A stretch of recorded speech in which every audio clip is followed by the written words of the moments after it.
Әулие Николай шіркеуі, Башмакова ауылы, Калуга облысы, Ресей. Мен трапезханада тұрмын. Міне күмбез осында, қоңырау мұнарасы ана жерде. Мына жартылай дөңгелек қабырғалар да осы қабырғамен дұрыс тиіспей тұрғаны көрініп тұр. Яғни олар кейінірек карнизге немесе басқа бір нәрсеге қосылған сияқты. Мына жағында да дәл солай, қараңыз. Оны жай ғана осында жалғап қойған, бір жерін тесіп кіргізген.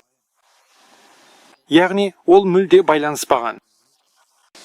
Сыртынан да анық көрінеді. Шіркеу ғимараты, міне колонналар мен ал трапезхана олар ешқандай байланыспаған. Яғни мұнда кірпіштерді әкеліп жалғаған, ал жігі қалай болса солай қалған. Міне ол анық көрініп тұр. Міне тағы да жақсы көрініп тұр. Трапезхана кейіннен қосылған. Яғни барабанда үлкен терезелер бар. Бірақ трапезхана жағынан терезе кішірек, әрі шатырдың сырты сыланған, ал іші сыланбаған, ол жерде шатыр асты болған. Бірақ кірпіштерге қарасақ, мұнда да сондай үлкен терезе болғанын көреміз.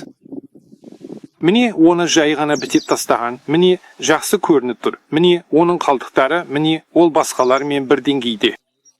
Міне ол осында болған. Оны алып бітеп тастап, трапезхананың шатырын жасаған. Яғни бұрын трапезхана мүлде болмаған. Бірақ онда храмнан қоңырау мұнарасына шығатын мына үлкен ойық ше. Ол жай ғана далаға шығып тұрған ба?